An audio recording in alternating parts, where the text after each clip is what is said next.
చేతులెత్తి మంచిగా దేవుని స్తోత్రం చెప్దామా? హల్లెలూయా.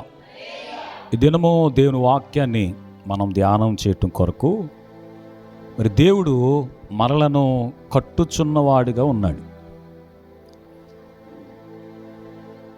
We're under construction. మనము నిర్మింపబడుతున్న వారిలో ఉన్నాం, లేక కట్టబడుతూ ఉన్నాం. ఆయన కడుతున్న ఈ నిర్మాణపు పని మన జీవితంలో ఇంకా పూర్తి అవ్వలేదు.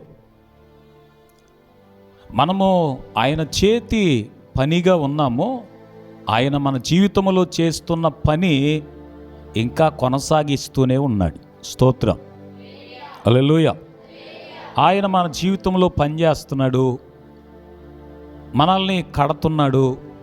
మనం ఇంకా నిర్మింపబడుతూ ఉన్నాం అనే సంగతి ఈ పగలు మీకు అర్థమయ్యేటట్టుగా కొన్ని మాటలు దేవుని వాక్యంలో నుండి నేను మీకు చూపించగోరుతూ ఇర్మియా గ్రంథం 18వ అధ్యాయం, ఇర్మియా గ్రంథము 18వ అధ్యాయము మొదటి 3 వచనాలు మనము చదువుతాం. యెహోవా యొద్ద నుండి ఇర్మియాకు ప్రత్యక్షమైన వాక్కు, నీవు లేచి కుమ్మరి ఇంటికి పొమ్ము, అక్కడ నా మాటలు నీకు తెలియచేస్తాను.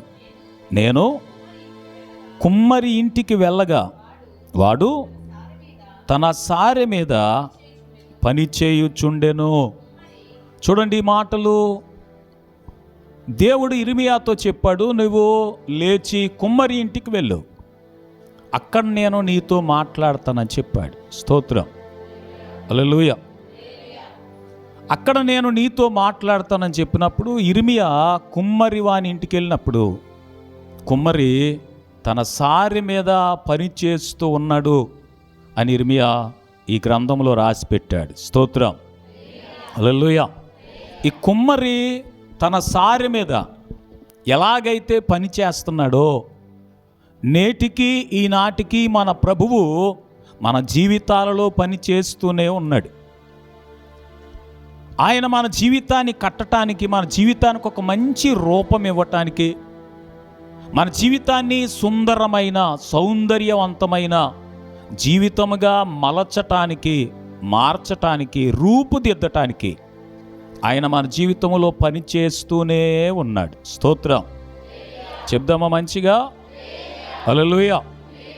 ఆయన మన జీవితంలో పని చేస్తున్నాడు అనే సంగతి మనం అర్థం చేసుకోగలిగితే ఆయన పని మన జీవితంలో జరగనిమ్మని మనం ప్రార్థన చేస్తూ ఉంటే మన జీవితాన్ని అందముగా ఆయన మలుస్తాడు, మారుస్తాడు, మనల్ని కడతాడు, నిలవబెడతాడు. స్తోత్రం, హల్లెలూయా. ఈ దినం మనము ధ్యానించుచున్న ఈ వర్తమానం యొక్క టైటిల్ ఏంటనంటే మనము నిర్మాణములో ఉన్నాం. హల్లెలూయా. We're under construction. ఇంకా కట్టబడుతూ ఉన్నాం, పూర్తి అవ్వలేదు. మన జీవితము ఆయన చేతి పనిగా ఉంది, ఆయన చేతిలో ఉంది. ఆయన చేతితో మన జీవితంలో పని చేస్తూ ఉన్నాడు. ఆ సంగతులు మనం అర్థం చేసుకుందాం, ధ్యానము చేద్దాం. అలాగున ఆయన మన జీవితంలో పనిచేస్తూ ప్రభువే పరమ కుమ్మరిగా ఉన్నాడు. స్తోత్రం, హల్లెలూయా. ఈ కుమ్మరి సారె మీద ఎలా అయితే పనిచేస్తున్నాడో మన జీవితాన్ని రూపుదిద్దటానికి మన పరమ కుమ్మరి ఎవరనంటే మన ప్రభువే. హల్లెలూయా. చెప్దామా మంచిగా? హల్లెలూయా. ఈ పరమ కుమ్మరి మన జీవితంలో పనిచేస్తూ ఆయన మన జీవితాన్ని తనకిష్టమైనట్టుగా మన జీవితాన్ని రూపుదిద్దాలని, రూపం ఏర్పరచాలని ఆయన ఆశపడుతున్నాడనే సంగతి ఈ పగటి వేళ నేను మీకు జ్ఞాపకం చేయగోరుతూ ఉన్నాను. ఇర్మియా గ్రంథం 18వ అధ్యాయము 6వ వచనాన్ని మనం ఒకసారి చదువుదాం. ఇశ్రాయేలు వారలారా, కుమ్మరి మంటికి చేసినట్టు నేను మీకు చేయలేనా? ఇదే యెహోవా వాక్కు. జిగటమన్ను కుమ్మరి చేతిలో ఉన్నట్లుగా ఇశ్రాయేలు వారలారా, మీరు నా చేతిలో ఉన్నారు అని ప్రభు మాట్లాడుతున్నాడు. ఆయన మన పరమ కుమ్మరి, మన జీవితాలు ఓ మంచి రూపంలోనికి, ఓ మంచి స్థితిలోనికి, ఓ మంచి ఆశీర్వాదకరమైన పరిస్థితికి రావాలి అని అంటే ఆయనే మనల్ని తీసుకుని వస్తాడు. ఆయన పరమ కుమ్మరిగా ఉన్నాడు. ఈ కుమ్మరి మట్టికి ఎలా అయితే చేయగలడో దేవుడు మన జీవితానికి కూడా అలాగే చేయగలడు. స్తోత్రం చెప్పాలి మంచిగా. ఏది చెయ్యాలన్నా చేయగలడు ఆయన. ఆయన చేతిలో మనం ఉన్నాం. ఈ మట్టి కుమ్మరివాని చేతిలో ఉన్నట్టుగా మనము, మన జీవితాలు, మన కుటుంబాలు ఆయన చేతిలో ఉన్నాయి. స్తోత్రం చెప్దామా? హల్లెలూయా. ఆయన చేతిలో మనం ఉన్నాం అనే సంగతి ఈ పగటి వేళ మనం జ్ఞాపకం చేసుకుందాం. అంతా ఆయన ఇష్టము, ఆయన చిత్తమే మన జీవితంలో జరగాలని ఆశపడుతూ ప్రార్థన చేద్దాం.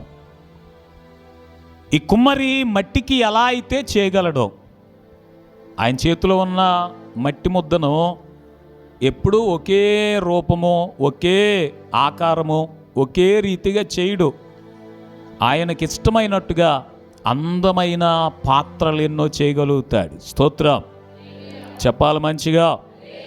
అలాగే మన జీవితాలలో కూడా అందరి జీవితాలలో ఒకే రీతిగా పనిచేయడు కానీ, అందరి పరిస్థితులు ఒకే రీతిగా మార్చి మలచడు కానీ అందరినీ ఒక అందమైన అందలం ఎక్కించగలడు అని ఈ పగల నేను మీకు జ్ఞాపకం చేస్తున్నాను. స్తోత్రం అర్థమైందా? అందలం అంటే ఒక సుందరమైన రూపాన్ని మీ జీవితానికి ఇవ్వగలడు. అందమైన అందలాన్ని, ఒక ఉన్నతమైన స్థానాన్ని మీ జీవితంలో ఇవ్వగలడు ఆయన. ఈ కుమ్మరి మట్టికి ఏం చేయగలడో ఆయన కూడా మన జీవితంలో అలా పని చేయగలడు. ఈ కుమ్మరి వాని చేతిలో మట్టి ఉన్నట్టుగా మీరు నా చేతిలో ఉన్నారని ప్రభు మాట్లాడుతున్నాడు. స్తోత్రం హల్లెలూయా. ఆయన మనల్ని ఎప్పుడూ జ్ఞాపకం చేసుకుంటాడు. మొదట మన స్థితి ఏంటనంటే మట్టి అనండి ఒకసారి. మనమందరం మట్టి. హల్లెలూయా హల్లెలూయా. ప్రభు మనల్ని జ్ఞాపకం చేసుకున్నప్పుడు మన మీద జాలి పడతాడట. 103వ కీర్తన 14వ వచనాన్ని చదువుతుంటే, మనము నిర్మింపబడిన రీతి ఆయనకు తెలిసే ఉన్నది, మనము మంటివారమని ఆయన జ్ఞాపకము చేసుకొనుచున్నాడు అని వాక్యం చెప్తుంది. స్తోత్రం చెప్పాలి ఒకసారి మంచిగా. మనం మట్టివారము, ఈ సంగతి ఎప్పుడు మర్చిపోకూడదు. హల్లెలూయా. మనం ఎవరం? మట్టివారం. అవునా పాస్టర్ గారు అంటే బైబిల్ అవుననే చెప్తా ఉంది. మనము నిర్మింపబడిన రీతి ఆయనకు తెలుసు. ఎందుకనంటే మనల్ని నిర్మించింది ఆయనే గనుక. స్తోత్రం చెప్పాలి మంచిగా. ఆదికాండం 2వ అధ్యాయం 7వ వచనాన్ని మనం చదువుతుంటే, ఆయన నేల మంటితో నరుని చేసి వాని నాసికా రంధ్రములలో జీవవాయువును ఊదగా నరుడు జీవాత్మ అయ్యాడు. స్తోత్రం చెప్దామా? హల్లెలూయా. ఎవండి, దేవుడైన యెహోవా నేల మంటితో నరుని నిర్మించి వాని నాసికా రంధ్రములలో జీవవాయువును ఊదగా నరుడు జీవాత్మ అయ్యాడు. మనం మట్టివారము. మట్టి కుమ్మరి వాని చేతిలో ఎలా ఉందో మనం కూడా దేవుని చేతిలో అలా ఉన్నాం. స్తోత్రం చెప్పాలి మంచిగా. మట్టికి కుమ్మరివాడు ఏం చేయగలడో మనకు కూడా దేవుడు అదే చేయగలడు. ఆ మట్టితో కుమ్మరివాడు సారి మీద పనిచేస్తున్నప్పుడు అందమైన పాత్రలను తయారు చేస్తాడు కదా. నేను కూడా అలా చేయలేనా అని ప్రభు అడుగుతున్నాడు. మనం అర్థం చేసుకోవాలి, ప్రభుతో కూడా చెప్పాలి, అవును ప్రభువా నీవు అలాగే చేయగలవు, మేము మట్టి నీవు కుమ్మరి అని ప్రభుతో మనం చెప్పాలి. స్తోత్రం. మనము మట్టి, మనం మంచివారమని ఆయన జ్ఞాపకం చేసుకుంటాడు, జాలి పడతాడు. తండ్రి తన కుమారుల ఎల్ల జాలి పడినట్లుగా యెహోవా తన యందు భయభక్తులు గలవారి ఎడ్ల, తన పిల్లల ఎడ్ల జాలి పడతాడు అని 103వ కీర్తన 12వ వచనం చెప్తుంది. నేల మంటితోనే నరుడు నిర్మించబడ్డాడు. కుమ్మరివాడు మట్టికి ఏం చేయగలడో ప్రభువు మన జీవితంలో కూడా అలాగే పని చేయగలడు. స్తోత్రం చెప్పాలి మంచిగా. అందుకే యోబు అంటున్నాడు, నన్ను అసలు నువ్వు ఎలా చేసావు అని. అంటే మనల్ని ఎలా చేశాడు అని యోబు మాటల్లో మనం గ్రహిస్తే, జున్నుగడ్డను పేరబెట్టినట్లుగా ఒకడు ఎలా అయితే పేరబెడతాడు, నువ్వు అని అలా పేరబెట్టావు, మట్టితో నన్ను నిర్మించావు అని యోబు మాట్లాడుతున్న మాటలు మనం చదవబోతాం. చూడండి, యోబు గ్రంథము 10వ అధ్యాయం 9-10 వచనాలు మనం చదువుతూ ఉంటే, జిగట మన్నుగా ఉన్న నన్ను నీవు నిర్మించావు, ఆ సంగతి జ్ఞాపకం చేసుకో. నీవు నన్ను మరలా మట్టిగానే చేసేస్తావా? ఎందుకనంటే యోబు తన పరిస్థితులు తారుమారైపోయినప్పుడు, తన పరిస్థితులన్నీ తలక్రిందులైపోయినప్పుడు, తాను మంచి సుఖాన్ని, సౌఖ్యాన్ని, అన్ని సౌకర్యాలను అనుభవిస్తూ ఉన్న సమయంలో మొత్తం అంతా కోల్పోయి ఏమీ లేనివాడిగా అయిపోయినప్పుడు, అది కూడా ఎప్పుడు అని అంటే తన పిల్లలందరూ చనిపోయి, భార్య దేవుని దూషించు, ఇంకా దేవుడు ఎందుకని భర్తను వదిలిపెట్టి, యోబును వదిలిపెట్టి వెళ్ళిపోయినప్పుడు, బూడిదలో కూర్చున్న సమయంలో అన్నాడు, నీవు నన్ను జిగటమన్నుగా ఉన్న నన్ను నిర్మించావు, నాకు ఒక రూపం ఇచ్చావు, నా జీవితాన్ని కట్టావు, నా జీవితాన్ని నిలబెట్టావు, మరలా మట్టిగా చేసేస్తావా? రూపు రేపకలు లేకుండా చేసేస్తావా? నా జీవితాన్ని ఇలాగే చిందరవందరగా వదిలేస్తావా అని యోబు అడుగుతూ ఉన్నాడు. చదువుదాం, చూడండి. జిగట మన్నుగా ఉన్న నన్ను నిర్మించావు, నీవు మరలా నన్ను మన్నుగా చేస్తావా? ఒకడు పాలు పోసినట్లు నీవు నన్ను పోసావు కదా అమ్మా. జున్నుగడ్డ పేరబెట్టినట్లు నీవు నన్ను పేరబెట్టావు కదా.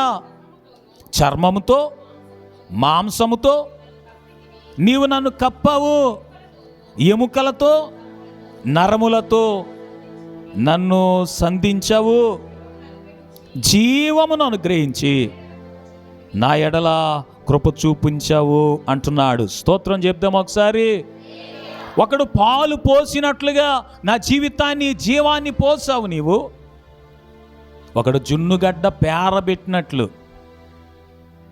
నన్ను, నా జీవితాన్ని నువ్వు కట్టావు, పేరబెట్టావు, లేకపోతే ఒక గడ్డలాగా చేసావు, ఒక రూపం ఇచ్చావు. మరలా నన్ను మట్టిగా చేసేస్తావా? యోబు మాటల్లో మనం గమనించాల్సింది ఏంటనంటే, మనము మట్టివారము. స్తోత్రం, హల్లెలూయా.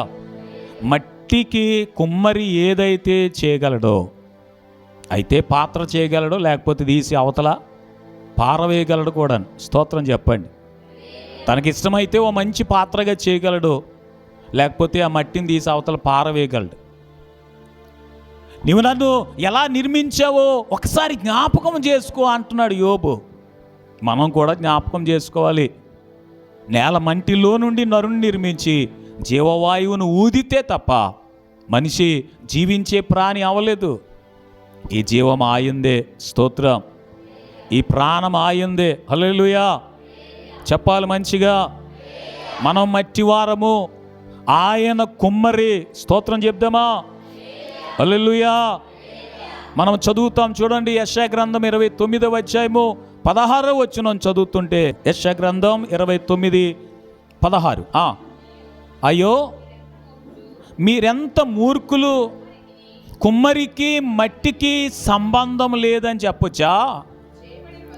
చేయబడిన వస్తువు దాని చేసిన వానిని గూర్చి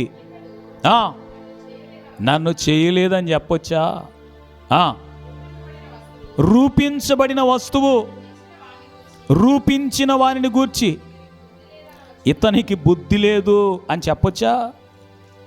ఈ మాటలు చూడండి. దినాన్న చాలామంది దేవుని చేతిలో వారి జీవితాలు ఉన్నాయనే సంగతి మర్చిపోయి, దేవుడే వారికి సమస్తమును అనుగ్రహించాడనే సంగతి మర్చిపోయి, దేవుడే వారికి ఆ పరిస్థితిని ఇచ్చాడనే సంగతిని మర్చిపోయి, వారు ఏ రీతిగా మాట్లాడేవారిగా ఉంటారు అని అంటే, ఇక్కడ యెషయా అడుగుతున్న మాటలు సరిగ్గా అటువంటి వారికి సరిపోతాయి. అయ్యో మీరెంత మూర్ఖులు, కుమ్మరికిని మంటికిని భేదము లేదని ఎంచదగునా? చేయబడిన వస్తువు దాన్ని చేసిన వాడిని గూర్చి అతడు నన్ను చేయలేదని చెప్పొచ్చా? రూపించబడిన వస్తువు రూపించిన వారిని గూర్చి అతనికి బుద్ధి లేదని చెప్పొచ్చా? చాలామంది ప్రవర్తన, పరిస్థితులు, జీవితాలు ఎలా ఉంటాయనంటే, దేవుడికి నాకు సంబంధం లేదు, ఈయన నన్ను చేయలేదు, ఆయనకు అసలు బుద్ధే లేదు, నిజంగా బుద్ధి ఉంటే నన్ను ఇలా చేసి ఉండేవాడు కాదు అన్నట్టుగా వారు ప్రవర్తిస్తూ ఉంటారు. వారెంత మూర్ఖులు అని యెషయా అడుగుతూ అంటున్నాడు. కుమ్మరికి మంటికి భేదం లేదు, సంబంధం లేదని చెప్పొచ్చా? స్తోత్రం చెప్పాలి మంచిగా. మనం గ్రహించాల్సింది, మనం ఆయన చేతి పని అయి ఉన్నాం. స్తోత్రం. మన జీవితాలు ఆయన చేతిలో ఉన్నాయి. మనం మట్టివారము. ఈ కుమ్మరి మట్టికి ఏమైతే చేయగలడో దేవుడు మన జీవితంలో అలా చేయగలడు. మనం ఎప్పుడు నీకు నాకు సంబంధం లేదు, నీకు అసలు బుద్ధే లేదు అన్నట్టుగా దేవుని ఎడల ప్రవర్తించకూడదు, దేవునితో మాట్లాడకూడదు. దేవునితో మనం చెప్పాల్సింది ఏంటనంటే, అయ్యా నీవే నన్ను నిర్మించావు. స్తోత్రం. నీ చేతులే నన్ను నిర్మించాయి. నా జీవము, నా ప్రాణము, నా జీవితము నీ చేతిలోనే ఉంది అనే సంగతిని ఆయనతో చెబుతూ మనము అది ఎప్పుడు జ్ఞాపకం చేసుకుంటూ మనం బ్రతకాలి. స్తోత్రం చెప్దాం ఒకసారి. హల్లెలూయా, హల్లెలూయా. అలా మనం బ్రతకాలి.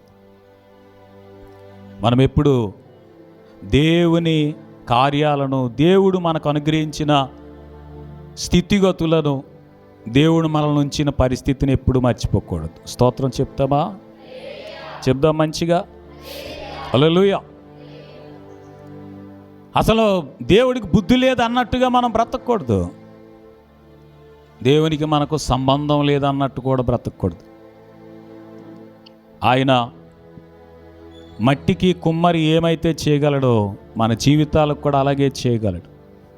మనం ఆయన చేతిలో ఉన్నాం. స్తోత్రం. ఇర్మియాతో ప్రభు అంటున్నాడు, మట్టి కుమ్మరి చేతిలో ఉన్నట్టుగా ఇశ్రాయేలు వారలారా మీరు నా చేతిలో ఉన్నారు.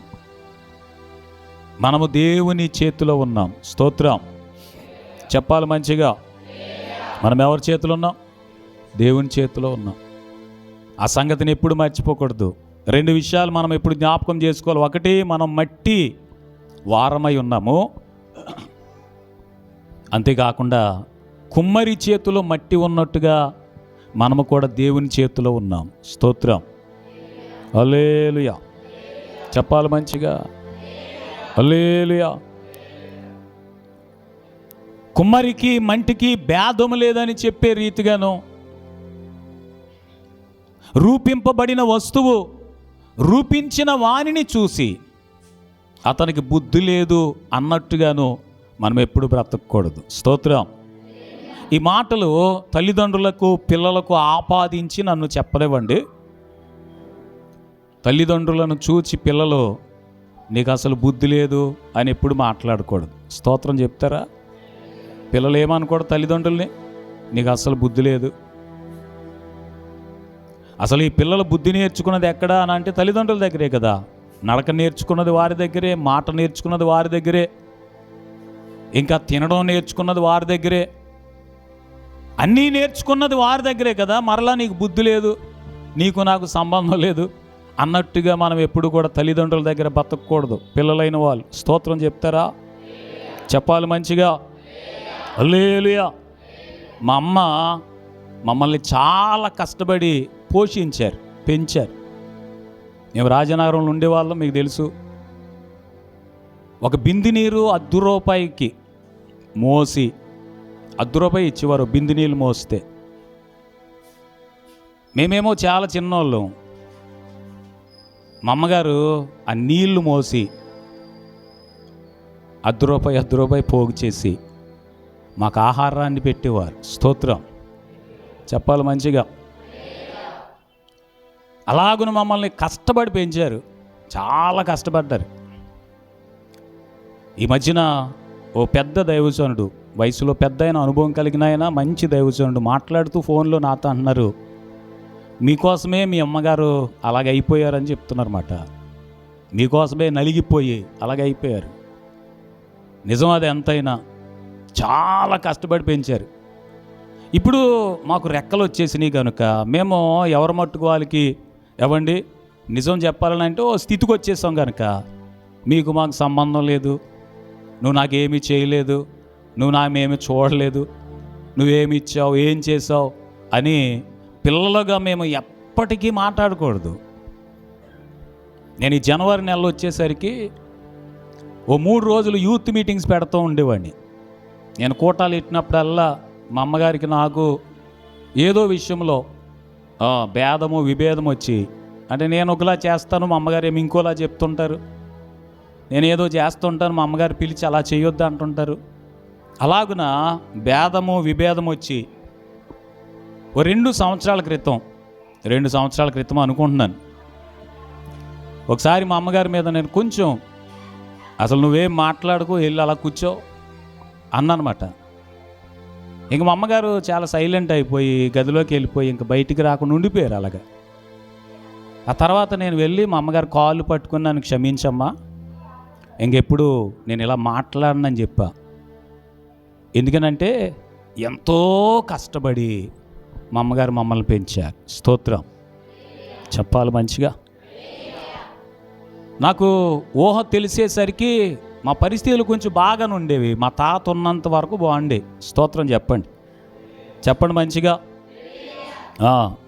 మా తాతయ్య గారు ఉన్నంత వరకు చాలా బాగుండే పరిస్థితులు. ఎద్దులు ఉండేవి, నాకు తెలిసయ్యి గేదెలు ఉండేవి.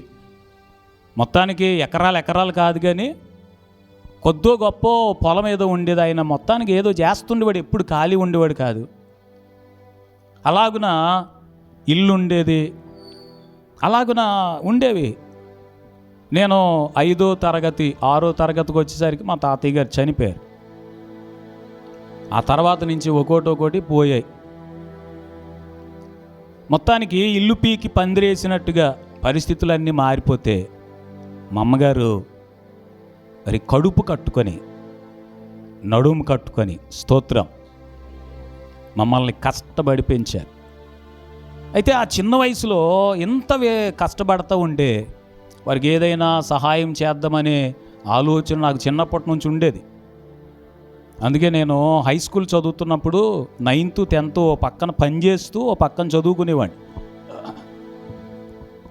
రాజనగరంలో కొంతమందికి పెద్దోళ్ళకి తెలుసు, అక్కడ తాటి ఆకులు పనులు అయ్యి చేస్తుండేవారు.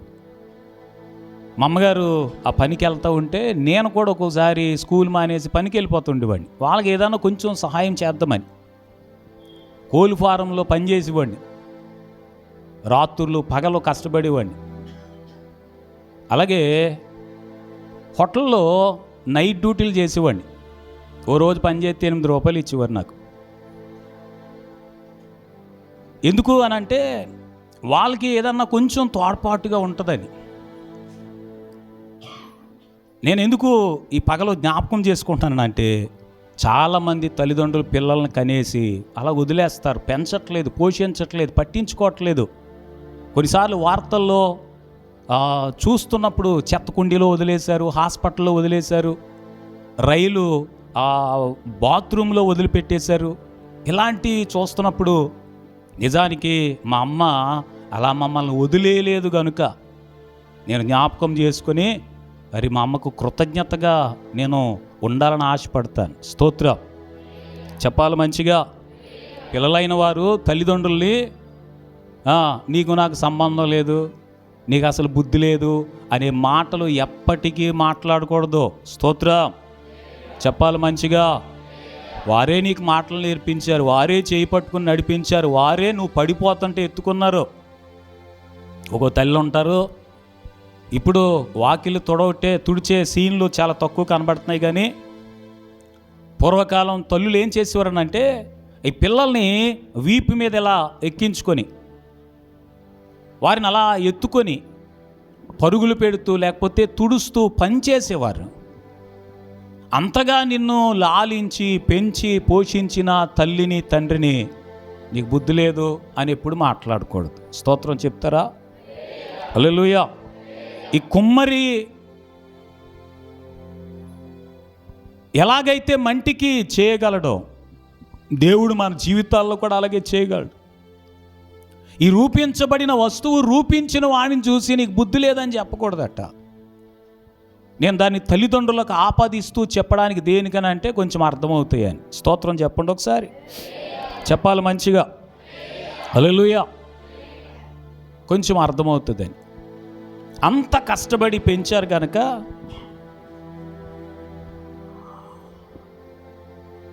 మరి నేను వాళ్ళకి ఏదో చేసేద్దాం, సాయం చేసేద్దాం అని చెప్పి నన్ను చదువుకోమన్నారు. మా నాన్నగారు జాయిన్ చేయడానికి తీసుకెళ్తే ఓ సంవత్సరం 10th పాస్ అయిన తర్వాత ఇంటర్మీడియట్ జాయిన్ చేయడానికి తీసుకెళ్తే నేను చదవనని వచ్చేసాను.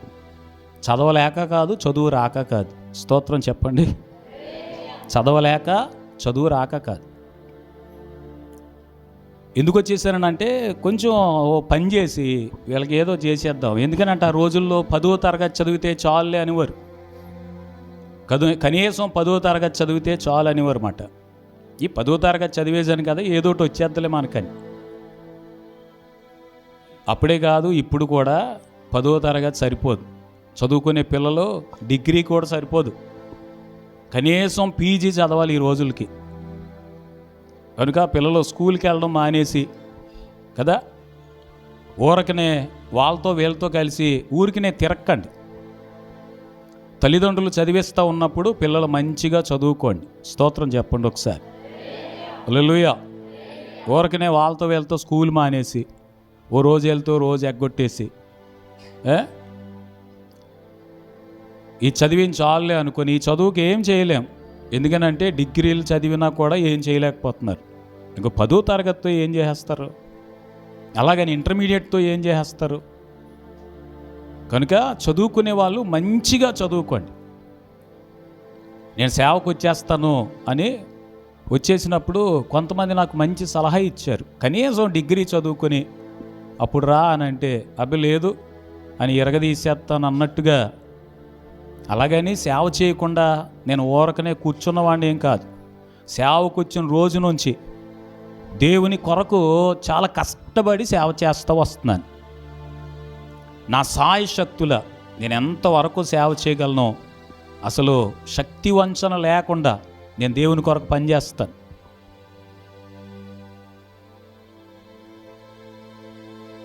ఒకవేళ ఈ రోజుల్లో నేను ఆలోచిస్తుంటాను, ఆ రోజుల్లో కనీసం డిగ్రీ చదువుకుని ఉంటే ఎంత బాగుండని. 40 సంవత్సరాలు పూర్తి అయిపోయాక డిగ్రీ చదివాను నేను. ఎందుకు ఉపయోగం ఉండదు అంటే డిగ్రీ చదువుకున్నానని చెప్పడానికి తప్ప. అందుకని చిన్న వయసులోనే మంచిగా చదువుకుంటే తప్పకుండా దేవుడు మీకున్న ఆశను, మీకున్న ఆసక్తిని బట్టి తప్పకుండా మంచి పరిస్థితి ఇస్తాడు. స్తోత్రం, హల్లెలూయా. చదువుకునే పిల్లలు స్కూల్ మానేసి రోడ్లు అంట తిరక్కండి ఊరకనే. అలా తిరిగి ఏమీ చేయలేం, ఏది సాధించలేం. కనుక ఆ విషయాన్ని జ్ఞాపకం చేసుకోండి. మా తల్లి అంతగా కష్టపడి పెంచారు కనుక వాళ్ళ కోసం ఏదో చేసేద్దామని నేను పనులు చేయటానికి ఎన్ని పనులు చేసేవాడినో. కోతలకు వెళ్ళాను, స్తోత్రం, మొయ్యలేను కానీ కుప్ప వేయటానికి ఆ పనులు మోయడానికి వెళ్ళాను. కోత పని కూడా రాదు కానీ అమ్మ నేను వచ్చేస్తానని ఇవ్వండి. మా అమ్మగారు వెళ్తూ మా అమ్మగారు పక్కన నన్ను పెట్టుకుని నా కోత కూడా మా అమ్మగారు కోసేసేవారు. అలాగే నా సిమెంట్ పనులకి వెళ్ళాను. రాజనగరంలో తూరలో తయారు చేసే ఆ కంపెనీకి వెళ్ళాను నేను. అలాగే ఎన్ని పనులో అలా కష్టపడి వారికి ఏదో చేసేద్దామని. అయినా నేను వారి కోసం ఏమీ చేయలేకపోయానని బాధపడుతూ ఉంటాను. ఇక్కడ సేవకు వచ్చిన తర్వాత పాస్టర్ గారు, పాస్టమ్ గారు, మా నాన్నగారు, మా అమ్మగారు వాళ్ళు సరైన సదుపాయాలు ఏమీ లేకుండానే ఎక్కువ కాలం ఈ చర్చిలోనే కాలం గడిపేశారు. వాళ్ళు చర్చిలోనే నిన్న మొన్నటి వరకు మడత మంచాల మీదే పడుకునేవారు. వాళ్ళు ఈ మడత మంచాల మీద ఏం పడుకుంటారు అని చెప్పి మా పాస్టమ్ గారు ఏదో చీటీ కట్టి, ఆ చీటీ కడితే అందులో దివాన్ కాట్ వచ్చింది మా పాస్టమ్ గారికి. వస్తే అది తెచ్చిన కొద్ది రోజులకే, వారం కూడా ఉంచలేదు అనుకుంటా, ఈ మడత మంచం మీద ఏం పడుకుంటారని చెప్పి మా అమ్మగారు కానీ మా నాన్నగారు కానీ ఎవరో ఒకరు ఉపయోగిస్తారని వెంటనే అది ఇక్కడ తెచ్చేసాను నేను. తెచ్చేస్తే మా పాస్టర్ గారు కొంచెం ఆవిడ కష్టపడి దాచుకొని డబ్బులు దాచుకుని కట్టుకున్నారు కనుక కొంచెం ఫీల్ అయ్యి కొన్ని రోజులు పాపం ముఖం అదోలాగా ఎట్టేసుకున్నారు. ఆవిడని ఎలా బుజ్జగించాలో నాకు తెలుసు కనుక మరి ఎలాగా కొంచెం మరలా చేయాలో తెలుసు కనుక మరి నేను కూడాను ఏం ఫీల్ అవ్వకుండా అది తెచ్చేసాను ఇక్కడికి. ఈ మధ్యకాలంలో కొద్ది రోజుల వరకు అంటుండేవారు, నా దివాన కార్డు పట్టుకెళ్ళిపోయావు అక్కడికి, నా పట్టుకెళ్ళిపోయావు అని అంటే వేరే దివాన కార్డు తెచ్చి ఇచ్చాను ఆవిడకి. ఆవిడేమనివారు అని అంటే అది వద్దు, నాదే కావాలి నాకు అనేవారు. తల్లిదండ్రులు పిల్లల్ని చాలా కష్టపడి దేవుడు తన బిడ్డల కొరకు కుమ్మరి మంటి కొరకు ఎలాగైతే చేస్తారో అలా వాళ్ళు పిల్లల్ని కష్టపడి పోషించి పెంచి పెద్దగా చేశారు కనుక పిల్లలైన వారి తల్లిదండ్రులను ఎప్పుడు నీకు నాకు సంబంధం లేదు, నీకు బుద్ధి లేదు, ఇలాంటి మాటలు ఎప్పటికీ మాట్లాడకూడదు. స్తోత్రం చెప్పాలి మంచిగా. నువ్వు చేయగలిగితే వారి కొరకు ఏదైనా చేయలేకపోతే మౌనంగా ఉండు. కానీ నేను గమనించిన, నా అనుభవంలో నేను చూసిన తల్లిదండ్రులు దూషించిన వాళ్ళు, తల్లిదండ్రుల మీద గొడవలాడిన వాళ్ళు, తల్లిదండ్రులు ఎదురించి వారి మాట వినకుండా ఉన్నవాళ్ళు బాగుపడినట్టు మంచి స్థితిలో ఉన్నట్టు ఇప్పటి వరకు నేను చూడలేదు. కనుక వాక్యం చెప్తుంది, దేవుడు మనకిచ్చిన 10 ఆజ్ఞల్లో ఒక ఆజ్ఞ ఏంటంటే నీవు దీర్ఘాయుష్మంతుడు అయ్యేటట్టు నీ తల్లిని తండ్రిని సన్మానించు. స్తోత్రం. కనుక వారితో మాట్లాడుతున్నప్పుడు నీకు బుద్ధి లేదు, నీకు నాకు సంబంధం లేదు, నువ్వు నాకేమి ఇచ్చావు, ఏం చేసావు, ఫలానా తల్లిదండ్రులు చూడు, ఫలానా వాళ్ళు చూడు, అలాంటి మాటలు ఎప్పటికీ మీరు మాట్లాడకుండా ప్రభు సహాయం చేయునుగాక. హల్లెలూయా. ఇంకా మంచిగా హల్లెలూయా. చూడండి, మనము మట్టివారం, ఆయన పరమ కుమ్మరి. కుమ్మరి వాని చేతిలో మట్టి ఉన్నట్టే మనము కూడా దేవుని చేతిలో ఉన్నాం. స్తోత్రం. హల్లెలూయా. దానియేలు గ్రంథం 4వ అధ్యాయం 35వ వచనాన్ని మనం చదువుదాం. దానియేలు గ్రంథం 4వ అధ్యాయం 35వ వచనాన్ని చదువుదాం.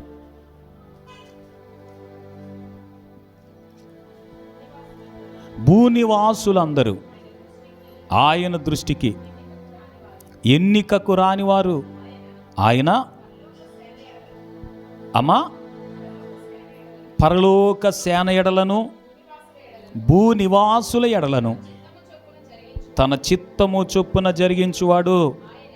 ఆయన చేయి పట్టుకొని నీవేమి చేయుచున్నావని ఆయనతో చెప్పుటకు ఎవడు సమర్థుడు కాదు. భూనివాసులకును పరలోక సేనలకు కూడా ఆయన చిత్తము చొప్పునే చేయగలడు. కనుక ఆయన చేయి పట్టుకొని, దేవుని బిడ్డలైన వారు దేవునితో ఇలాగ ఎప్పటికీ చెప్పకూడదు. ఆయన చేయి పట్టుకొని నీవు ఏం చేస్తున్నావు, లేకపోతే నువ్వు చేసేది ఏంటి అని దేవునితో మనం చెప్పకూడదు. స్తోత్రం. అలా చెప్పటానికి ఎవడు సమర్థుడు కాదు అని వాక్యం చెప్తానే ఉంది. కానీ కొంతమంది జీవితాలు ఎలా ఉంటాయనంటే దేవునినే ప్రశ్నించేటట్టుగా రూపించిన వాణిని, మనకు రూపం ఇచ్చింది ఆయనే, మనకి స్థితి ఇచ్చింది ఆయనే, మనకి బ్రతుకిచ్చింది ఆయనే, మనం ఇంకా బ్రతుకున్నామనంటే దేవుని కృపే. స్తోత్రం. మనము ఆహారం భుజించగలుగుతున్నామనంటే ఆయన కృపే. మనము మనకు కలిగి ఉన్న వాటన్నిటినీ కలిగి ఉన్నామనంటే ఆయన కృప. స్తోత్రం. చెప్పాలి మంచిగా. హల్లెలూయా. మన జ్ఞానము, మన తెలివితేటలు మనం అనుకున్నంతలో అన్నీ అయిపోయి ఉంటే ఎంత బాగుండో. స్తోత్రం. హల్లెలూయా. దేశానికి ప్రధాన అయిపోవాలని ఉంటుంది కొంతమందికి, మరి అనుకున్నంతలో అయిపోతే ఎంత బాగుండు. మనం కలలు కనొచ్చుగాక, కలలు కన్నంత మాత్రాన కలలన్నీ నెరవేరిపోవు కదా. దేవుడు కృప చూపించి మనకంటే టాలెంట్ ఉన్నవాళ్ళు, మనకంటే జ్ఞానం కలిగిన వారు, మనకంటే ధనం ఉన్నవాళ్ళు, మనకంటే పేరున్నవారు, ప్రఖ్యాతి ఉన్నవారు, మనకంటే విద్యావంతులు ఐశ్వర్యవంతులు ఉన్నా కూడా కొన్ని విషయాల్లో మనకు దేవుడు ఎంతో కృప చూపించి ఈ స్థితిలో మనల్ని ఉంచాడు. మనమున్న స్థితిని బట్టి దేవునికే మహిమ చెల్లాలి. కానీ ప్రభువా, మేము నీ చేతిలో ఉన్నాం, నీ చిత్తం చొప్పున మీకు ఇష్టం వచ్చినట్టుగా ఆ కుమ్మరివాడు సారి మీద ఎలాగైతే పనిచేస్తున్నాడో నా జీవితంలో నువ్వు అలా పనిచేస్తున్నావు. నన్ను కట్టి నిలబెట్టి నీకు ఇష్టమైన రూపాన్ని నా జీవితానికి అనుగ్రహించని మనం ప్రార్థన చేయవలసిన వారమే. కానీ ఇదిగో నేను అనుకున్నాను, ఇలా చేశాను, లేకపోతే నాకున్న చదువు, నాకున్న పదవి, నాకున్న తెలివితేటలు, నాకున్న ధనం, నా సామర్థ్యం, నా శక్తి, నా యుక్తి, నా భక్తి అని మనము చెప్పవలగిన ఆ వారము కాదు. ఆయన చేయబట్టుకొని నువ్వేం చేస్తున్నావు, నీకేంటి సంబంధం అని దేవుని బిడ్డలు దేవునితో ఎప్పటికీ అనకూడదంట. స్తోత్రం చెప్తారా మంచిగా? ఇర్మియాతో దేవుడు మాట్లాడుతున్నాడు, కుమ్మరివాని ఇంటికి వెళ్ళు, అక్కడ నీతో మాట్లాడతాను అన్నాడు. మొదట ఇర్మియా ఆ కుమ్మరివాడు ఏం చేస్తున్నాడని చూస్తే తన సారి మీద జిగటమంటితో పనిచేస్తున్నాడంట. స్తోత్రం. ఆ కుమ్మరివాని చేతిలో మట్టి ఎలాగుందో మీరు కూడా నా చేతులు అలా ఉన్నారని ప్రభు మాట్లాడాడు ఇర్మియాతో. దేవుని బిడ్డ, కుమ్మరివాని చేతిలో మట్టి ఎలాగుందో మనం కూడా దేవుని చేతులు అలా ఉన్నాం. స్తోత్రం. వీఆర్ అండర్ కన్స్ట్రక్షన్, నిర్మాణములో ఉన్నాం. మన జీవితాలు ఇంకా పూర్తయిపోలేదు. స్తోత్రం చెప్పాలి మంచిగా. వీఆర్ అండర్ కన్స్ట్రక్షన్, ఇంకా నిర్మించబడుతున్నాం, ఇంకా కట్టబడుతున్నాం, ఇంకా చెక్కబడుతున్నాం, ఇంకా ఆయన మనకు రూపును ఏర్పాటు చేయాలని మన జీవితంలో పనిచేస్తూనే ఉన్నాడు. ఆయన పరమ కుమ్మరి, మనము మట్టి.